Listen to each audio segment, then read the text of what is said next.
The Dalish prisoners escaped safely? We got them away free and clear. Good. I do not know how you have found your dealings with the Dalish. Whatever my frustrations with them, it was a privilege to be able to help our people again. Thank you for allowing me to help. Chance to infuriate Elganon was a reminder of simpler times.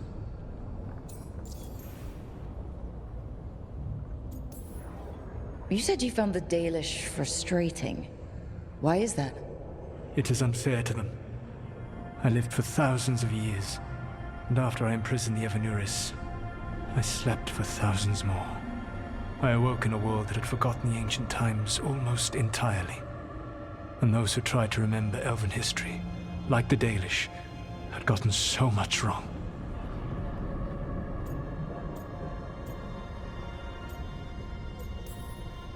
Like the terrible trickster Fen'Harel who sealed away the gods? There was truth to their stories.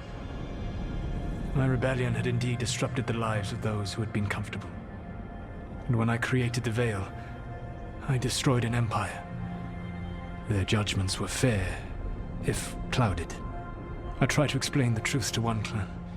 When I convinced them that I was truly Fen'Harel, they attacked me. After that, I hid my explanations behind the facade of having witnessed events in the Fade.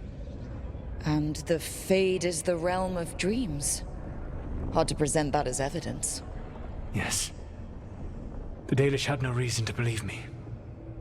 I could only watch as they continued to worship Elganon, though we may have seen the last of that tradition, at least.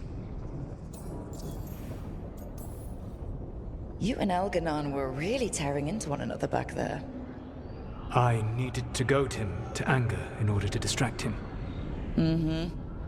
But yes, while all of the Evanuris were monsters in their own ways, Elganon was the worst. Or perhaps it is more honest to say that his were the faults I found most objectionable. You have met him now, heard his voice hammering at the doors of your mind, and you have met me. Can you see how he and I might frustrate one another?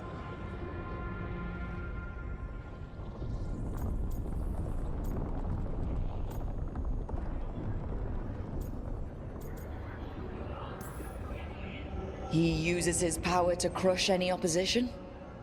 Yes. He is far more powerful than I am, and he wields that power like a graceless bludgeon. When I defeat an enemy, it is because I outsmarted them, because I was right. When he does, it is only because he was stronger. Outsmarting someone and being right aren't exactly the same thing. Aren't they? All right. I can see how you and Elganon would hate each other. He has always been what I most feared becoming. Callous and uncaring, his arrogance unchecked. To have that much power and no one to remind him that he could be wrong.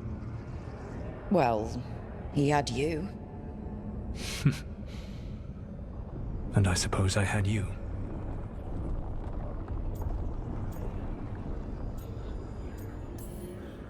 We would have had a hard time getting out of there without your help. I did not spend this long preparing you only to lose you to Elganon's machinations.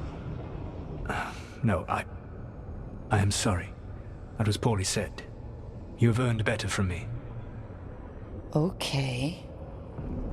When we first met, I saw you only as a foolishly confident child who disrupted my plans. You were an irritant. I gave you information to oppose Elganon out of necessity, but I expected you to be nothing more than a tool. Seeing you with your team, I was wrong.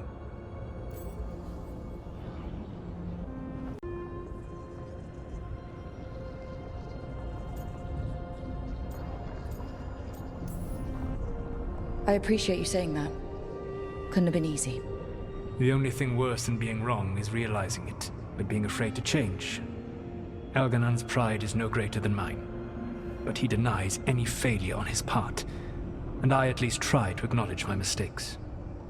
Your team trusts you, and you listen to them. It is impressive and enviable. It took me centuries to build such a bond during my rebellion, and when I served the Inquisition, I tried to avoid entanglements.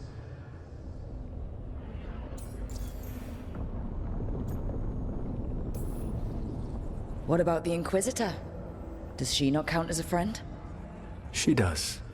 One of several I grew fond of, despite myself, when I was with the Inquisition. There was also Cole, a spirit of compassion I helped adapt to our world. He was the only one who knew who I really was.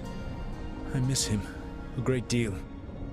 Josephine, the Inquisition's ambassador, was a bastion of kindness and decency in a world that looked down on elves and apostates.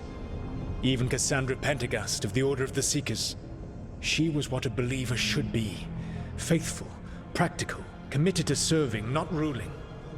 I suppose I did bond with the Inquisition after all, as you have with your team. Thank you for sharing that. So, what comes next? What are the gods going to do? Elganan and Gillenane are preparing the dagger they will use for their ritual to pierce the veil. Elganan's power is tied to light and darkness. He will need to perform a ritual during the next eclipse. That gives us some time to prepare. It is likely to be your last chance to do so. You must be ready for whatever comes, for this world and for the team that trusts you. I know that you will do everything in your power not to fail them.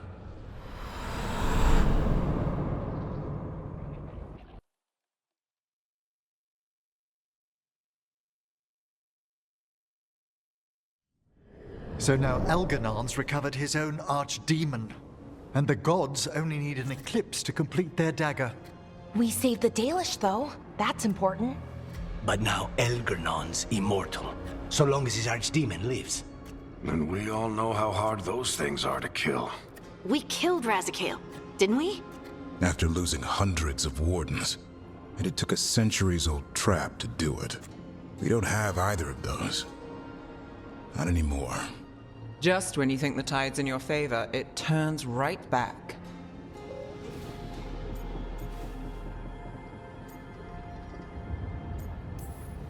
The odds on this were never good, but we've already beaten them once. We have a job to finish, and 2 gods to kill. We don't get to wallow and whine because no one else is taking this fight. Nice speech, Rook. But it's hard to complete a contract if you don't know where the target is. We found the gods before. Not without help, we didn't. So we get help again. We've got allies everywhere now.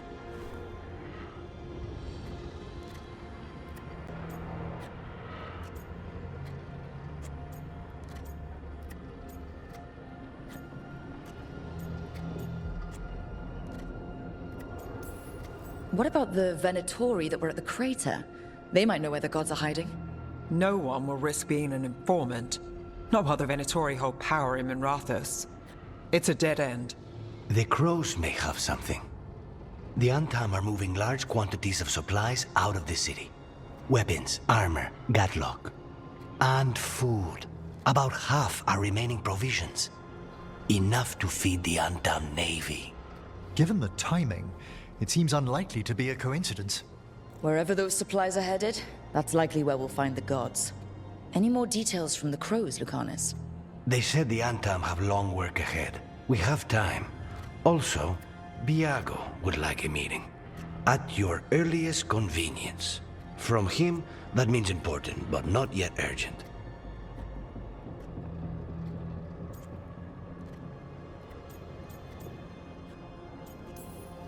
We've got options for what we do next. Figuring out where the Antam are taking those supplies should put us on the gods' trail. Not to complicate things, but the Inquisitor also wants to meet Rook. Right. With everything she's been doing in the south, we owe her an update. I'll let her know. Today could have gone better, but it could have gone much worse. We fought off the Venatori and rescued the Dalish. That's a win by any standard. Rest up, and be ready to go. Next time the gods appear, let's make sure it's the last.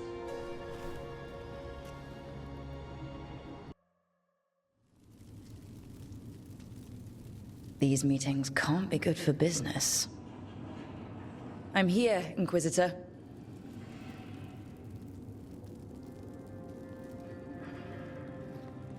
It isn't just Inquisitor, is it?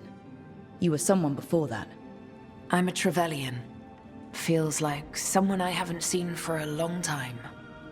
Morrigan is holding a perimeter. We're alone. Tell me what Solus did at Elganon's ritual. Sounds like you already know. I need to hear it from you.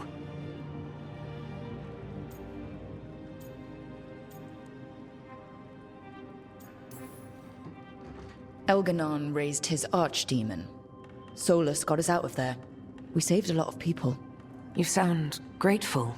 Why not? He really did help. It seems so. He's always thinking about where it ends. How many of his names do you know?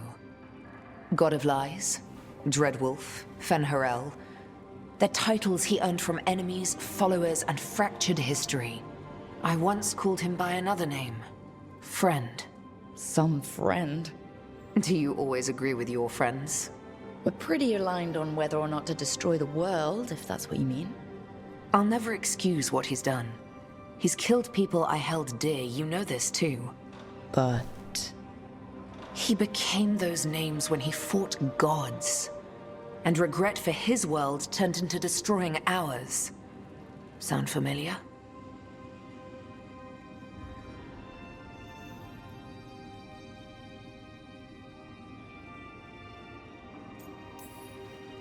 You're making us sound like Solus. That's uncomfortable. We're not like our enemy. They're making us do this. Simple as one of Varric's morals. Don't become what you hate. Or trapped by what we've lost. Also one of his. Tell me about the team you've built. Are they a concern, or... You're handling things. This part, what you have now, I just miss the banter about friends.